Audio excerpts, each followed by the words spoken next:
नमस्कार दोस्तों, आपका स्वागत है हमारे YouTube चैनल में। हम आपको ये लेसन नंबर 13 करा रहे हैं NCERT बुक से। प्रायिकता का चैप्टर है। तो इससे पहली वाली वीडियो में हमने एग्जाम्पल्स और कुछ बेसिक कॉन्सेप्ट क्लियर किए हैं। अगर उस वीडियो को भी आप देख लेते हैं तो ये और अच्छा समझ में आ जाएगा, क्योंकि यहाँ पर हम एक्सरसाइज स्टार्ट कर रहे हैं। तो चलिए स्टार्ट करते हैं। फर्स्ट क्वेश्चन है, यदि E और F इस प्रकार की घटनाएं हैं कि PE दे रखा है 0.6, PF दे रखा है 0.3 और PE इंटरसेक्शन F दे रखा है, तो हमें क्या ज्ञात करना है? PE अपॉन F और PF अपॉन E। अब इनके डायरेक्ट आप फॉर्मूले देखिए, हमने पहले बता चुके हैं। तो PE अपॉन F का फॉर्मूला होता है PE intersection F upon PF।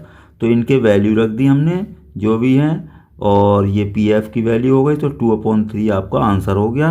F upon E में अपॉन में क्या आएगा? PE, बाकी E इंटरसेक्शन F तो ऊपर रहेगा ही, तो 0.2 है इसकी वैल्यू, और इसकी आपकी PE की 0.6 है, तो 2 3 जा 6, तो 1/3 हो गया।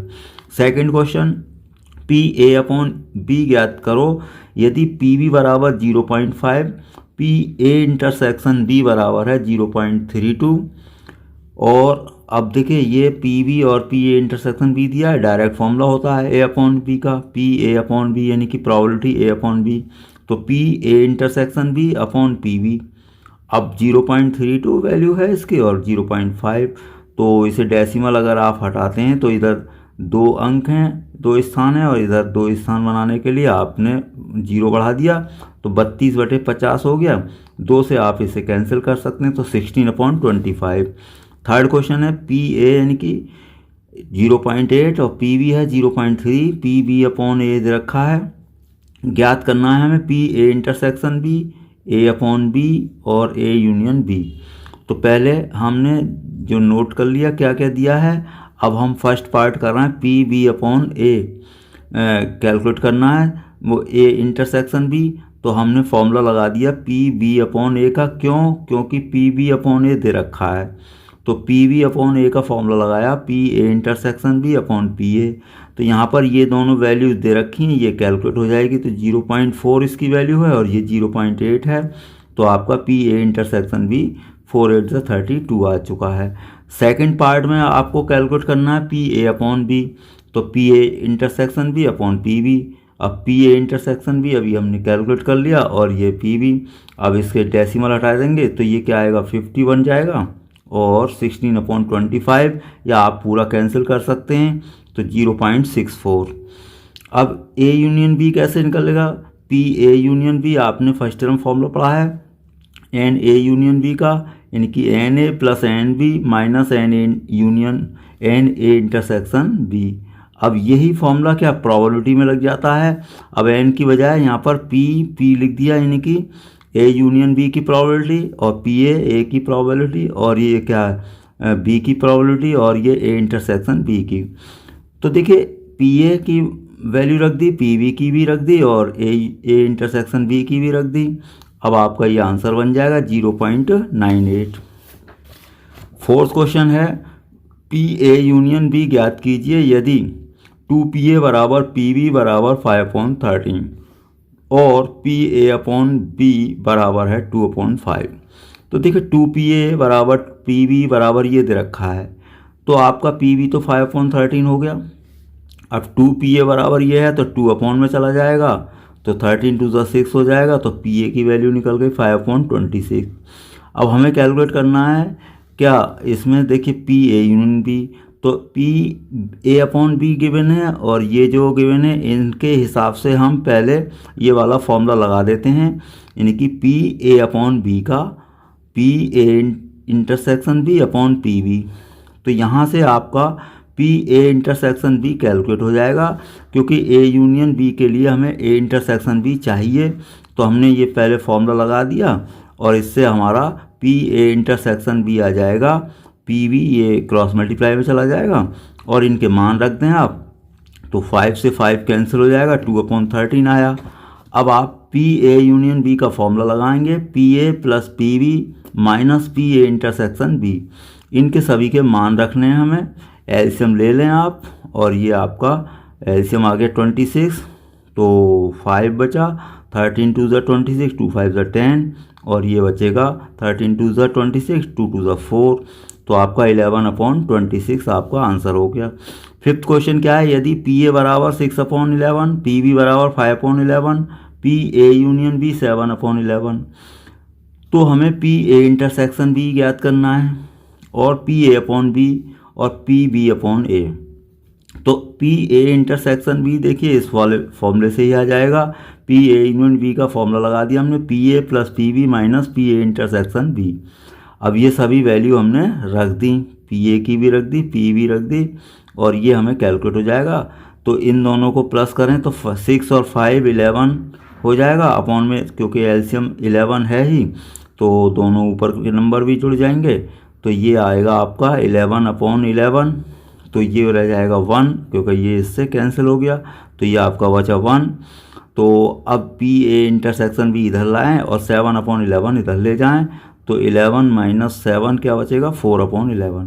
थर्ड पार्ट क्या है, P A, second part P A upon B calculate करना है। तो आपको फॉर्मूला लगाना है P A intersection B upon P B. अब ए इंटरसेक्शन बी की वैल्यू हमने ये कैलकुलेट कर ही ली 4/11 और पी बी है आपका 5/11 है आपका। तो ये 5 से 5 कैंसिल हो जाएगा, सॉरी ये आपका 4/11 है, 5/11 तो 11 कैंसिल होगा तो 4/5 आपका आंसर बन जाएगा। थर्ड पार्ट है आपका P B upon A, formula लगाएंगे P A intersection B upon P A. अब P B upon P A intersection B 4/11 और ये पी ए है 6/11 है आपका, तो ये 11 फिर कैंसिल हो जाएगा 4/6, 2 से दोनों कैंसिल हो जाएंगे, 2 2 ज़ा 4, 2 3 ज़ा 6, तो 2/3 आपका आंसर बन गया। अगला क्वेश्चन है आपका देखिए 6। अब इसमें है दे रखा है 6 से 9 तक P E upon F calculate करनी है, यानी कि प्रायिकता ई अपॉन एफ वाली ज्ञात करनी है। एक सिक्के को 3 बार उछाला गया है। नंबर 1 पार्ट क्या दिया है, ई है घटना का नाम, तीसरी उछाल पर चित और एफ है पहली दोनों उछालों पर चित, न्यूनतम 2 पर चित सेकंड पार्ट और ई है ये, और एफ है अधिकतम 2 चित और थर्ड पार्ट है आपका अधिकतम 2 पट और एफ है आपका न्यूनतम 2 पट। यानी कि हर एक पार्ट के ई और एफ के बारे में हमें दे रखा है और इसमें क्वेश्चन में 3 पार्ट हो गए। तो पहले तो हम 3 सिक्कों को अगर उछालते हैं एक साथ तो उनका एस समझ लें, यानी कि प्रतिदर समष्टि क्या होगी भाई, तीनों पर हेड आ सकता है, 2 पर हेड 1 पर टेल, तो head tail head, tail head head, अब हेड, अब एक हेड और 2 टेल आ सकते हैं, तो इसके 3 चांस ये बन गए और ये टेल हो सकते हैं तीनों। तो देखिए प्रतिदर समष्टि 3 सिक्कों को उछालने पर यही बनती है, ये आपने 11th क्लास में पढ़ रखा है। अब पहले पार्ट के हिसाब से करते हैं, ई क्या है तीसरी उछाल पर चित, यानी कि हमारे पास तीसरी उछाल पर चित होना है, बाकी 2 उछालें कुछ भी हो सकती हैं। तो देखिए ये वाली कंडीशन भी पूरी हो जाएगी, तीसरी उछाल पर चित है, अब इसमें तीसरी उछाल पर चित है, ये भी आ जाएगा, ये भी आ जाएगा, इसमें भी तीसरी उछाल पर चित है और इस पे भी तीसरी उछाल पर चित है, तो ये इतने आ गए आपके ई। अब एफ क्या है पहली दोनों उछालों पर चित, तो पहली दोनों उछालों पर चित के लिए ये भी आ जाएगा, ये आ जाएगा आपका, बस यही है जो कि इनमें दोनों उछालों पर शुरू वाली, यानी कि पहली दोनों उछालों पर चित इन दोनों में ही है, ये निकल गया। इन दोनों का इंटरसेक्शन निकालें तो ये दोनों में एक ही अवयव कॉमन है वाला, ये वाला। तो अब हमारे पास ई अपॉन एफ का फॉर्मूला हमें सभी में P E upon F calculate करना है, फॉर्मूला लगा दिया हमने P E upon F N E upon F upon N F. तो एन ई अपॉन एफ कितना है, इसमें कितने अवयव हैं 1 और इसमें कितने अवयव हैं आपके एफ में 2, तो 1 अपॉन, यानी कि एन ई इंटरसेक्शन एफ, इसमें अवयवों की संख्या कितनी है 1 और एफ में अवयवों की संख्या है आपकी 2, 1 और 2। सेकंड पार्ट है आपका न्यूनतम 2 चित, ई क्या है न्यूनतम 2 चित वाली घटना है और एफ अधिकतम 2 चित। तो देखो ई न्यूनतम 2 चित का मतलब है कि 2 से अधिक भी हो सकते हैं, 3 भी हो सकते हैं, तो ये वाला भी लेंगे हम 3 चित और बाकी न्यूनतम 2 चित वाले ये 2 ये बन गए 3। तो आपके न्यूनतम 2 चित में देखिए 2 चित इस पर भी हैं, इस पर भी हैं और इस पर भी हैं, ये आपके हो गए और एक ये हो गया, तो 4 अवयव हो गए। अब अधिकतम दो चित्त का मतलब है अब नीचे को हम चलेंगे, जैसे न्यूनतम में हम ऊपर जाते हैं, नीचे से ऊपर, जैसे न्यूनतम 2 चित्त है, 2 हो सकते हैं, 3 हो सकते हैं, 4 हो सकते हैं। अब अधिकतम में हम नीचे चलते हैं, जैसे अधिकतम 2 चित्त कह रहे हैं तो अधिकतम 2 चित्त का मतलब 1 चित्त हो सकता है, 2 हो सकते हैं, 1 हो सकता है, 0 हो सकता है। तो देखिए 2 चित्त वाले हमने देख लिए, फिर 1 चित्त इसमें से देख लिया, 1 इस पर चित्त है, और 0 चित्त हो तो ये आ जाएगा हमारा। तो एफ आपका ये बन गया। इंटरसेक्शन कैलकुलेट कर लें, दोनों में एच एच टी दोनों में है, और एच टी एच भी है, टी एच एच भी है, तो ये कॉमन हो गया आपके। पी ई अपॉन एफ का फॉर्मूला लगाएंगे, n E intersection F upon N F, तो ये आपके 3 हैं इसमें, और एफ में आपके 7 एलिमेंट हैं, तो 7 अवयव हो गए। अब थर्ड पार्ट क्या है, अधिकतम 2 पट न्यूनतम 2 पट। तो देखिए अधिकतम 2 पट का मतलब है कि 2 पट हो सकते हैं, या 1 पट या 0। तो अब हम 2 पट वाले पहले बना लिए, फिर 1 पट जिन पर आ रहा है यानी कि 1 टेल, और 1 टेल वाले 1 2 ये 3 हो गए, और कोई भी टेल ना आए मतलब 0, तो ये तीनों हेड आ जाएं। एफ है आपका न्यूनतम 2 पट, तो न्यूनतम 2 पट का मतलब 3 पट भी हो सकते हैं, तो न्यूनतम 2 पट वाले ये हैं, और तीनों पर पट ये आ सकता है। इनका हम क्या करेंगे, ई इंटरसेक्शन एफ कैलकुलेट करेंगे। तो देखिए इन दोनों में कॉमन क्या है आपका, ये है टी एच टी कॉमन है आपका, एच टी भी कॉमन आ जाएगा, एच टी है दोनों में, और टी एच, देखिए टी एच ये है, तो ये भी आपका आ गया टी एच। अब इन दोनों में क्या और कुछ कॉमन नहीं है, तो ये हम यहाँ पर लिख देंगे बस। अब इसका एन ई इंटरसेक्शन एफ कितना आएगा आपका, 1 2 3। अब एन एफ कितना आएगा ये गिन लेंगे, 1 2 3 4, तो एन एफ आपका आ जाएगा 4 आ जाएगा। तो आपको P E upon F calculate करना है, तो आपका ये आएगा एन ई इंटरसेक्शन एफ और अपॉन एन एफ, तो ये आया आपका आंसर 3/4। तो इस तरीके से आपके तीनों पार्ट हो गए। 7th क्वेश्चन क्या है, 2 सिक्कों को एक बार उछाला गया है। नंबर 1 पार्ट, ई घटना है 1 सिक्के पर पट प्रकट होना, एफ है 1 सिक्के पर चित्त। सेकंड पार्ट है, ई घटना है कोई पट प्रकट नहीं होता, कोई चित्त प्रकट नहीं होता। तो चलिए एस तो आपका ये बनेगा 2 सिक्कों पर, एच टी टी एच और टी टी। तो ई है हमारा एच टी और टी एच, क्योंकि 1 सिक्के पर पट आना है। एफ है आपका 1 सिक्के पर चित्त, तो H T T H same रहेगा बिल्कुल। इन दोनों का इंटरसेक्शन निकालेंगे तो दोनों ही आ जाएंगे। ई अपॉन एफ निकालेंगे, पी ई अपॉन एफ, तो n E upon F upon N F. तो ई अपॉन एफ में कितने एलिमेंट हैं, 1 और 2, और एन एफ यानी एफ में कितने 1 2, तो 2/2 हो गया, तो 1 आ गई प्रायिकता। अब सेकंड पार्ट क्या है, ई घटना है कोई पट नहीं है, तो ई घटना हो गई कोई पट नहीं है यानी कि दोनों चित्त हैं, और एफ है कोई चित्त प्रकट नहीं होता, तो कोई चित्त नहीं यानी कि दोनों पट आ गए। अब इन दोनों का इंटरसेक्शन निकालें, कोई कॉमन नहीं है, तो हमने फॉर्मूला लगा दिया, P E upon F N E intersection F upon N F upon equal क्या आएगा, इसमें कोई एलिमेंट नहीं है तो नंबर ऑफ एलिमेंट यानी अवयवों की संख्या क्या हो गई 0, और एफ में कितने अवयव हैं 1, ये आपका 1 है, तो दोनों को मिलाकर 1 अवयव माना जाएगा। 2 सिक्के उछाले हैं तो 0.1 क्या आया 0 आंसर हो गया। 8th क्वेश्चन में क्या है, एक पासे को 3 बार उछाला गया है। ई घटना है तीसरी उछाल में संख्या 4 प्रकट होना।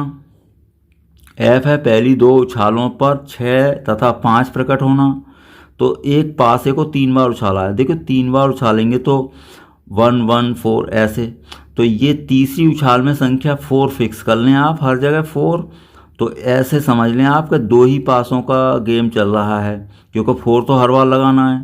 तो 1 1 से शुरू करें, 1 1 1 2 1 3 1 6 तक जाएगा, यानी पहले फासे पर फिक्स कर लें 1, दूसरे पर 1 से लेकर 6 तक बदलेंगे, तीसरे पर तो बदलना ही नहीं है, हर बार 4 आना है। अब पहले पासे पर 2 और ये दूसरे पर बदलने लगे, 2 1 2 2 2 6 तक आएगा। इसी तरीके से ये 6 तक चलेगा, 6 1 से लेकर यह 6 6 तक आएगा। अब आपके पास f क्या है? f है पहली दो उछालों पर 6 तथा 5। अब पहली दो उछालें तो फिक्स हो गई आपकी 6 5 6 5, तो क्या बदलेगी? तीसरी उछाल। तो तीसरी उछाल पर क्या 1 2 3 4 5 6 तक बदल जाएगा। इन दोनों का इंटरसेक्शन निकालें। तो देखिए इंटरसेक्शन में 6 और 5 जिसके शुरू में होगा वही आएगा।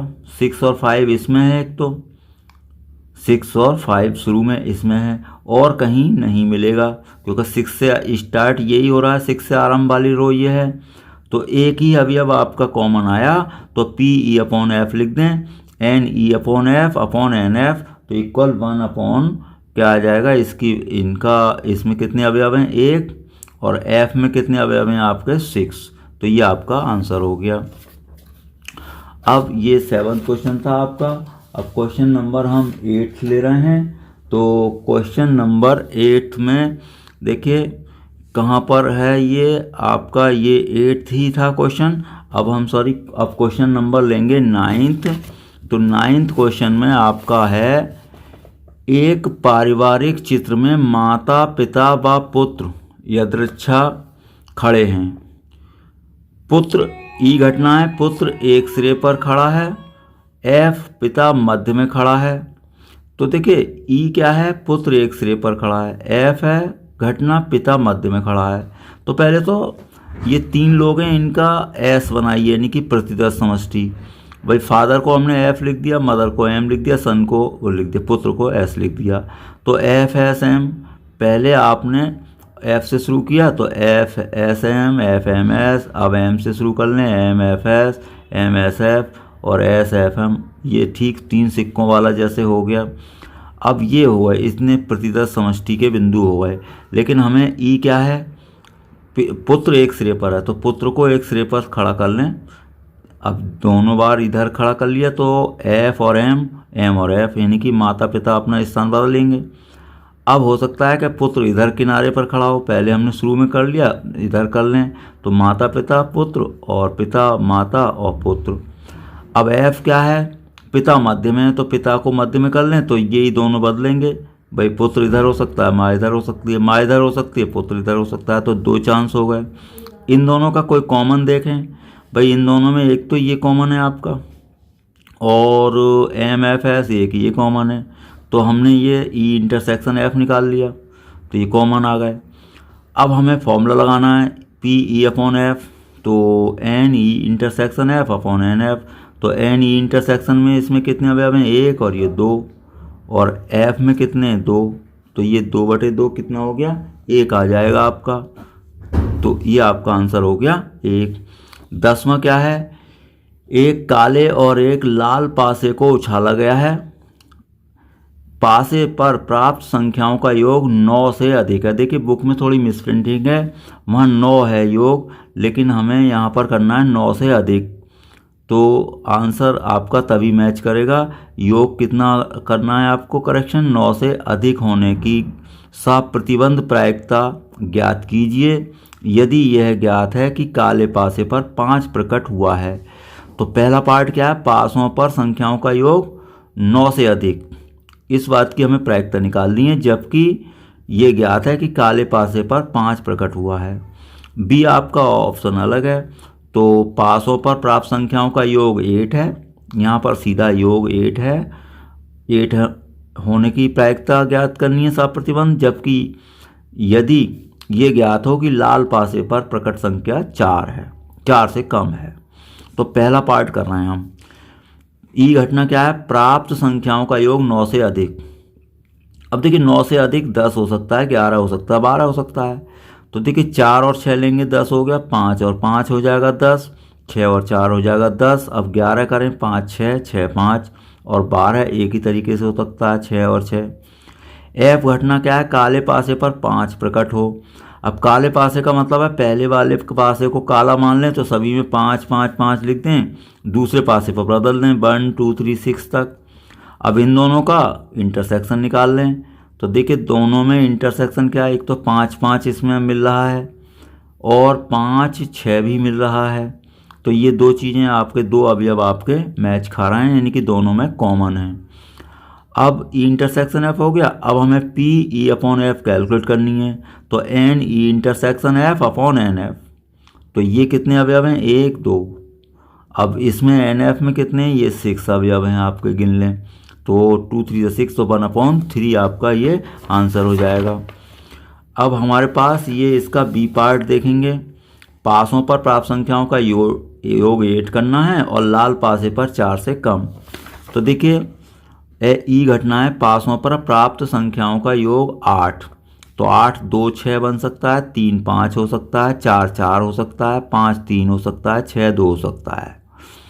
भाई हम सीधा 2 से लेकर चले 1 से करते, तो 1 के साथ कोई ऐसी संख्या नहीं है जो 8 बनाए, क्योंकि पासे पर 6 होती है अधिकतम।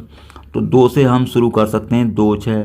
इस संख्या को बदलते जाएं, 3 हो गई तो इधर 5 लेनी पड़ेगी, ये 4, ये 2 3 4 ऐसे बदल देते हैं। तो इधर 4 और 4 8 हो जाएगा, 5 होगा तो इधर 3 होगा, 6 होगा तो 2 होगा। लाल पासे पर प्रकट संख्या 4 से कम है। अब लाल पासा चाहे सेकंड वाले को मान लें, अब क्योंकि हमने काला पहले वाले को माना है। तो देखो लाल पासे पर 4 से कम संख्या का मतलब क्या है, दूसरे स्थान पर 1 2 3 आ सकता है बस। और पहले स्थान पर आप 1 ले लें, तो 1 से शुरू करें तो 1 1 1 2 1 3 बस। अब 2 लें पहले पासे पर, तो 2 1 2 2 2 3, क्योंकि दूसरे पासे पर फिक्स है, 4 से कम ही संख्या लेनी है, तो 1 2 3 आएगी दूसरे पर। तो पहले पर बदल सकती हैं, वही 1 लिया, 2 लिया, 3 ले लिया, 3 1 3 2 3 3, 4 लें, 4 1 4 2 4 3, 5 1 5 2 5 3, 6 1 6 2 6 3, इतने हो गए। ई इंटरसेक्शन एफ देखें तो दोनों में 5 3 और 6 2 कॉमन है। दोनों को लिखने के बाद देखेंगे आप 5 3 और 6 2 आपका कॉमन बन गया है, तो दोनों में कॉमन है। बाकी आप फॉर्मूला लगाएंगे, P E upon F N E upon F, वो E intersection F upon N F. तो ई इंटरसेक्शन एफ में 1 और 2 अवयव हैं, एन एफ। अब एफ में कितने अवयव हैं आपके, 18। कैसे, भाई 1 वाले 3 हो गए, 2 वाले 3 हो गए और 6 तक हैं, तो 6 3 18। भाई आपके 3 ये हैं, 2 वाले भी 3, 3 वाले 3, ये भी 3 3 3, तो ये 18 हो गए। तो 2 9 18, तो 1/9 आपका आंसर बन गया। 11वां क्वेश्चन क्या है, एक न्याय पासे को उछाला गया है। घटनाओं ई बराबर 1 3 5, एफ बराबर 2 3, जी बराबर 2 3 4 5 के लिए निम्नलिखित ज्ञात कीजिए। एक तो पी ई अपॉन एफ ज्ञात करना है और P F upon E, P E upon G और पी जी अपॉन ई, और P E intersection F upon E union F upon G और P E intersection F upon G. अब देखिए हम यहाँ पर पहले सब नोट कर लें, ई एफ जी मैंने नोट कर लिया। ई इंटरसेक्शन एफ कैलकुलेट कर लो क्योंकि आवश्यकता पड़ेगी। तो ई और एफ में इंटरसेक्शन यानी कॉमन है आपका 3। ई और जी में कॉमन देख लें, ई और जी में कॉमन क्या है आपका 3 और 5। अब एफ और जी में भी देख लें, एफ और जी में 2 3 कॉमन है। अब देखिए ई यूनियन एफ की हमें आवश्यकता पड़ेगी क्योंकि यहाँ पर है, तो ई यूनियन एफ पहले निकाल लें हम। तो एन ई यूनियन एफ होता है formula n E plus n F minus n E union intersection F. तो इनकी वैल्यू रख दी। ई में कितने एलिमेंट हैं 3, एफ में 2 और इनके इंटरसेक्शन में है ई इंटरसेक्शन में 1 अवयव। तो 4 अवयव आपके हो जाएंगे इसमें। ई इंटरसेक्शन एफ इंटरसेक्शन जी की ज़रूरत पड़ेगी, यानी कि तीनों में कॉमन, ई एफ जी में तीनों में कॉमन आपका 3 है। और भाई देखिए तीनों में केवल एक ही कॉमन है, 3 3 और 3 बस। तो तीनों का कॉमन हमने लिख लिया। अब हमें आवश्यकता पड़ेगी, क्यों, ये तब आवश्यकता पड़ेगी जब हम इसका फॉर्मूला लगाएंगे और इसके साथ जी का इंटरसेक्शन करेंगे। तो देखिए मेरा कहने का मतलब है ई यूनियन एफ के साथ जब इंटरसेक्शन जी करोगे, तो देखो इसको हल करने के लिए हमें ई इंटरसेक्शन जी यूनियन एफ इंटरसेक्शन जी बनाना पड़ेगा। तो ई इंटरसेक्शन जी यूनियन एफ इंटरसेक्शन जी हमने निकाला है यहाँ पर। कैसे? इसे एक अवयव माने और इसे एक माने तो दो हो गए। तो ए यूनियन बी वाला फॉर्मूला मैंने यहाँ पर लगाया है। भाई फॉर्मूला होता है एन ए यूनियन बी का n A plus n B minus n A intersection B. तो वही फॉर्मूला हमने लगाया है, ए की जगह ये है और बी की जगह ये है। इन दोनों का इंटरसेक्शन करेंगे आप तो दोनों में जी तो है ही, तो तीन आएंगे, मतलब ई इंटरसेक्शन एफ इंटरसेक्शन जी, क्योंकि जी दो बार है तो एक बार लिखेंगे आप। अब इनके मान रख दें आप। भाई इनमें अंक हैं कितने? 2, इसमें अवयव हैं 2 और इसमें अवयव है 1, तो ये इसका मान आ गया आपका 3। अब देखिए एक एक पार्ट करके हम हल करेंगे। पी ई अपॉन एफ हमें कैलकुलेट करना है, तो पी ई अपॉन एफ आएगा n E intersection F upon N F. तो इसमें अवयवों की संख्या 1 है और इसमें है 2। भाई ई इंटरसेक्शन एफ बहुत पहले हमने निकाला है, ये है। इसमें अवयव कितने? 1 है और एफ में अवयव कितने? 2 हैं, तो ये आंसर हो गया। एफ अपॉन ई, ऊपर तो दोनों का इंटरसेक्शन आएगा ही, अपॉन में एन ई, तो उसमें तो अवयव कितने? 1 हैं ई इंटरसेक्शन एफ में, और एन ई यानी कि ई में अवयव कितने हैं? 3 हैं, तो अपॉन में 3 आ गया। दूसरा पार्ट ई अपॉन जी, तो P E upon G intersection G upon N G. तो ई इंटरसेक्शन जी में 2 अवयव हैं और जी में 4 अवयव हैं। भाई जी में आपके 4 हैं और ई इंटरसेक्शन जी में 2 है, तो 2 दूनी 4, तो 1/2 हो गया। जी अपॉन ई, ऊपर तो इंटरसेक्शन आएगा ही, G intersection E upon N E, तो उसमें तो 2 अवयव हैं अभी लिखे हमने, और ई में 3 अवयव हैं, तो ये आंसर बन गया। अब ई यूनियन एफ अपॉन जी, तो इन दोनों का ऊपर इंटरसेक्शन आना है, अपॉन में एन जी। तो देखिए इनका इंटरसेक्शन जब हम करेंगे तो ये बनेगा। इसका मान हमने इसलिए पहले ही निकाल लिया है। इसमें कितने अवयव आए थे? 3। भाई इसमें अवयवों के संख्या आई थी आपकी 3 आ गई, तो यहाँ पर 3 लिख दिया। एन जी यानी कि जी में कितने अवयव हैं? 4, तो 4 अवयव आ गए। अब हमें कैलकुलेट करना है लास्ट पार्ट इसका। तो लास्ट पार्ट में यह है पी ई इंटरसेक्शन एफ और अपॉन जी। तो P E intersection F upon G, तो ऊपर तो इन दोनों का इंटरसेक्शन आएगा, तो E intersection F intersection G upon N G. तो देखिए इन तीनों का इंटरसेक्शन में आपके कितने अवयव हैं? यहाँ पर हमने कहीं कैलकुलेट किया होगा ई इंटरसेक्शन एफ इंटरसेक्शन जी, तो इसमें 1 अवयव आया था, तो इसमें अवयवों की संख्या आपकी 1 हो गई और जी में अवयवों की संख्या आपकी 4 है। तो ये आपका आंसर हो गया। तो ये क्वेश्चन नंबर क्या था? 11 था। देखिए क्वेश्चन नंबर 12 में क्या है? मान लें कि जन्म लेने वाले बच्चे का लड़का या लड़की होना समसंभाव्य है, यानी कि समान संभावना है। यदि किसी परिवार में 2 बच्चे हैं तो दोनों बच्चों के लड़की होने की सप्रतिबंध प्रायिकता क्या है? यानी दोनों बच्चों के लड़की होने की प्रायिकता हमें ज्ञात करनी है। जबकि क्या दिया है? यह दिया गया है कि नंबर 1 पार्ट सबसे छोटा बच्चा लड़की है, नंबर 2 पार्ट न्यूनतम 1 बच्चा लड़की है।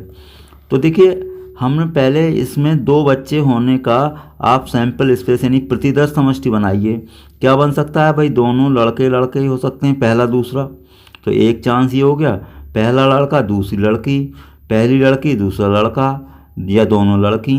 तो 4 तरीके हैं किसी परिवार के 2 बच्चों के बारे में। ये 4 तरीके हो सकते हैं, दोनों लड़के हो सकते हैं, या एक लड़का एक लड़की, या ये लड़की लड़का, या दोनों लड़की। हमने बी से प्रदर्शित किया है लड़का और जी से प्रदर्शित किया है लड़की। तो एक घटना मान ली हमने, दोनों बच्चे लड़की होने की घटना। तो दोनों बच्चे लड़की होने की घटना क्या हो सकती है? पहला भी लड़की हो बच्चा, दूसरा भी लड़की हो। एफ है मान ली घटना सबसे छोटा बच्चा लड़की। तो देखिए सबसे छोटा बच्चा लड़की क्या होगा? भाई दूसरे नंबर पे तो लड़की होनी है, पहले नंबर का ये हो सकता है लड़का हो सकता है या लड़की, तो 2 चांस इसके हो गए। जी घटना एक मान ली हमने, न्यूनतम 1 बच्चा लड़की होने की घटना। अब देखिए न्यूनतम 1 बच्चा लड़की होने का मतलब है कि दोनों लड़की भी हो सकती हैं। अब देखिए एक लड़का है एक लड़की, या एक लड़की एक लड़का, या दोनों लड़की हो सकती हैं। तो न्यूनतम 1 बच्चा लड़की होने में ये 3 चांस हैं, लड़की लड़का लड़की, या लड़की लड़का, या दोनों लड़कियां। तो देखिए इसमें कितने अवयव आए 3 और इसमें कितने आ गए 2। अब हमें पहला पार्ट करना है, तो पहले इनका ई इंटरसेक्शन एफ निकाल लें। तो ई और एफ में इंटरसेक्शन यानी कॉमन यही एक अवयव आएगा जी और जी, यानी कि दोनों लड़कियां हों, ये कर दिया। तो ई इंटरसेक्शन में कितने अवयव होगा 1। अब पहली बार पहले पार्ट में प्रायिकता क्या निकालनी है ई अपॉन एफ, यानी कि दोनों बच्चों के लड़की होने की प्रायिकता तो आपको ज्ञात करनी है ही। दोनों बच्चों के लड़की होने की सप्रतिबंध प्रायिकता ज्ञात करनी है, लेकिन आपको किस तरीके से ज्ञात करनी है। प्रतिबंध ये है पहले पार्ट में सबसे छोटा बच्चा लड़की है और दूसरे पार्ट में है न्यूनतम एक बच्चा लड़की। तो पहले पार्ट को देखते हैं हम, दोनों बच्चे लड़की होने की प्रायिकता ज्ञात करनी है, और जबकि प्रतिबंध क्या है सबसे छोटा बच्चा लड़की है। तो देखिए आपका सबसे छोटा बच्चा लड़की क्या है, घटना एफ है, तो ई और एफ लेंगे आप। तो P E intersection P E upon F निकालना है, तो इसका संकेत इसका कैसे पढ़ेंगे आप, दोनों बच्चों के लड़की होने की प्रायिकता जबकि सबसे छोटा बच्चा लड़की है। तो ये लड़की वाला सेट है जो सबसे छोटा बच्चा, ये आपका प्रतिबंध लग गया है। तो सबसे छोटा बच्चा क्या है लड़की है, तो फॉर्मूला लगा दिया n E intersection F upon N F. तो इसमें एक अवयव है, इसमें 2 अवयव है, तो 1/2। अब आपका दूसरा पार्ट है, प्रतिबंध क्या लगा है न्यूनतम एक बच्चा लड़की। तो न्यूनतम एक बच्चा लड़की वाली घटना आपकी जी है, तो इसमें कितने अवयव हैं 3। तो देखिए ई और जी का इंटरसेक्शन आपको चाहिए। अब ई और जी का इंटरसेक्शन निकालें, ई इंटरसेक्शन जी यही आएगा जी जी, क्यों भाई इसमें जी जी है और इसमें इन दोनों में एक ही अवयव कॉमन है। तो देखिए यहाँ पर एक अवयव ही कॉमन आया है, तो इसमें एक संख्या हो गई। अब आपका फॉर्मूला क्या लगेगा पी ई अपॉन जी, दोनों बच्चा लड़की होने की प्रायिकता जबकि न्यूनतम एक बच्चा लड़की है। तो फॉर्मूला हो गया N E intersection G upon N G. तो ये इसका मान है 1 एक से अवयव, और जी में कितने अवयव हैं 3, जी में से आपके 3। तो आपका यह आंसर हो गया, कंप्लीट हो गया क्वेश्चन नंबर 12। अब है 13, एक प्रशिक्षक के पास 300 सत्य या असत्य प्रकार के आसान प्रश्न हैं, आसान हैं, 200 प्रश्न कठिन वाले हैं, सत्य असत्य वाले ही, 500 बहुविकल्पीय आसान प्रश्न हैं और 400 बहुविकल्पीय कठिन हैं। मतलब दो प्रकार के प्रश्नों का संग्रह है, सत्य असत्य वाले आसान और कठिन हैं और बहुविकल्प वाले भी आसान और कठिन हैं।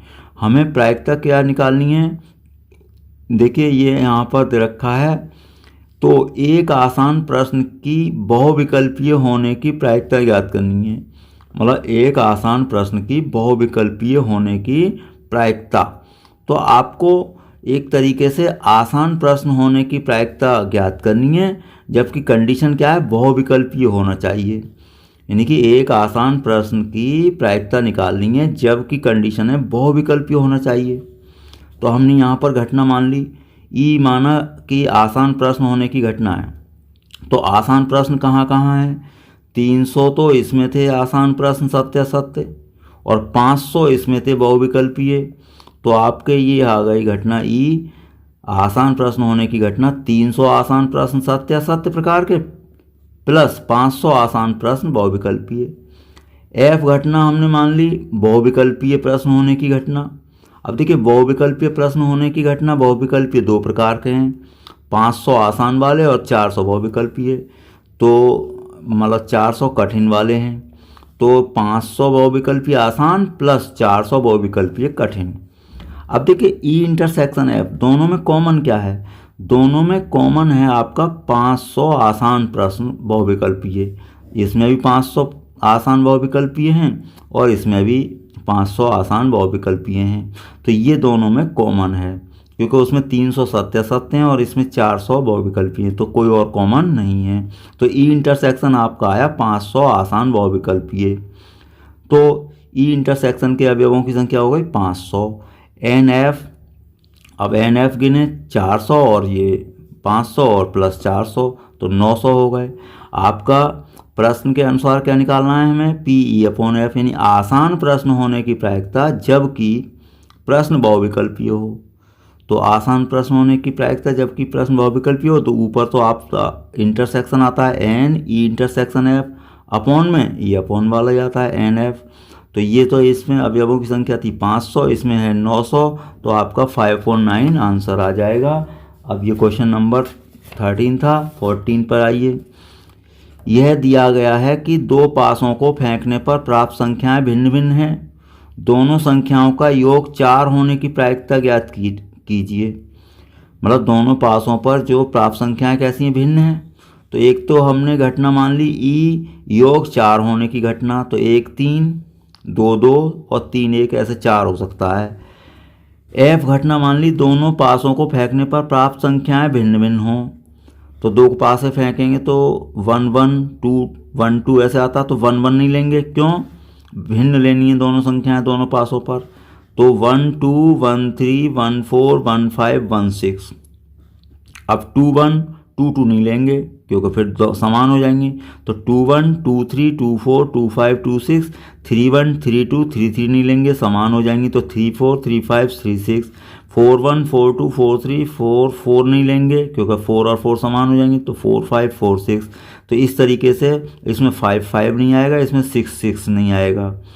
तो देखिए 1 1 2 2 3 3 4 4 6 6 ये नहीं आए। तो ये पैसे टोटल 36 होते, अब 30 रह गए। इन्हें गिन लें आप। हर एक रो में 5 हैं, 5 तो मतलब 30 हो गए। अभी अब जरूरत पड़ेगी अगर एन एफ की, यानी कि एफ के अवयवों की संख्या कितनी हो जाएगी, 30। अब इन दोनों का इंटरसेक्शन निकालना है, ई और इंटरसेक्शन एफ। तो ई में 1 3 2 2 3 1, तो 2 2 तो इसमें कहीं है नहीं, 1 3 आ जाएगा यहाँ पर। देखो 1 2 1 3, तो 1 2 यानी कि 1 3 आपका कॉमन आ गया।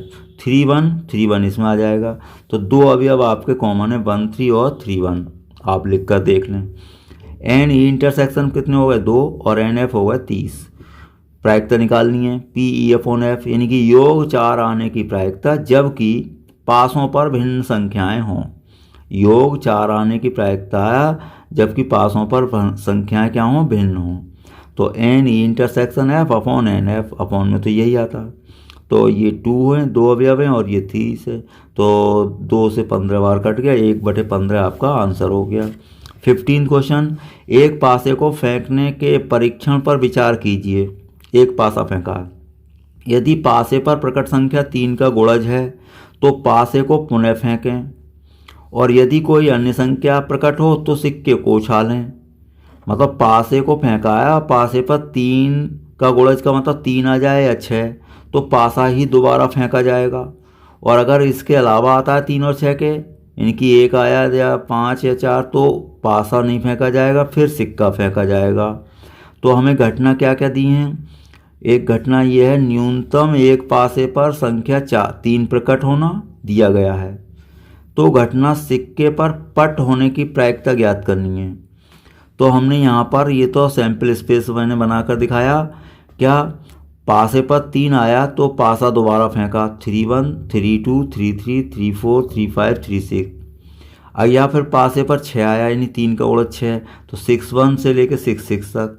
अगर आप पासे पर 3 और 6 के अलावा जैसे 1 आया तो 1, फिर पास सिक्का उछालेंगे तो 1 एच और 1 टी, यानी कि टेल, और ये हेड।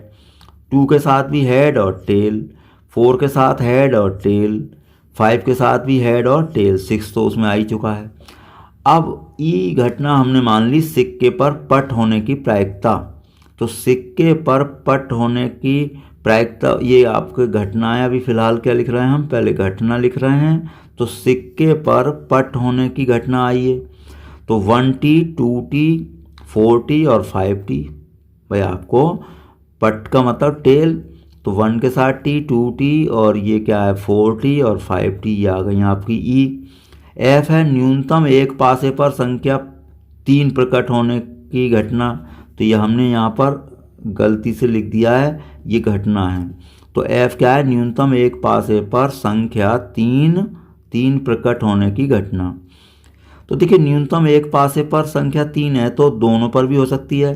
कैसे, 3 1 3 2 3 3 भी हो सकता है, 3 4 3 5 3 6, ये चांस हैं आपके। यानी एक पासे पर, कम से कम एक पासे पर तो 3 होना ही है। तो 3 फिक्स कर लें आप। तो क्या बदलेगा 1 2 3 4 5 6। अब इन दोनों का अगर इंटरसेक्शन निकालें ई और एफ का, तो इसमें 1t 2t हैं और इसमें कहीं है नहीं टी, तो इनमें कोई कॉमन नहीं आएगा, यानी कि इसमें अवयवों की संख्या क्या हो गई 0 और एफ में अवयवों की संख्या हो गई 6। आपको प्रायिकता निकालनी है ई अपॉन एफ, मतलब प्रश्न के हिसाब से सिक्के पर पट होने की प्रायिकता ज्ञात करनी है, जबकि प्रतिबंध क्या हो, एक पासे पर 3 हो। तो यहाँ पर मैंने लिख दी लैंग्वेज सिक्के पर पट आने की प्रायिकता जबकि न्यूनतम एक पासे पर 3 हो। तो n E intersection F upon N F. अब एन ई इंटरसेक्शन एफ में कितने 0 अवयव हैं और इसमें कितना है आपके एन एफ में 6 हैं, तो आपका 0 अपॉन 6, तो आंसर आपका आएगा 0। ये क्वेश्चन नंबर आपका था 15। चलिए 16 पर आते हैं हम। तो 16 क्वेश्चन में है यदि पी ए दे रखा है हाफ और पी बी 0 है तब पी ए अपॉन बी है। देखिए ऑप्शन है, यानी कि ऑब्जेक्टिव क्वेश्चन है, 0 हाफ परिभाषित नहीं और डी है 1। तो देखिए ए अपॉन बी का फॉर्मूला क्या होता है, P A intersection B upon P B होता है, और इसका फॉर्मूले में पी भी 0 नहीं हो सकता क्योंकि अपॉन में 0 होगा तो परिभाषित नहीं रहेगा, तो ये होना चाहिए था, जबकि उसने क्या दिया है पी बी बराबर 0।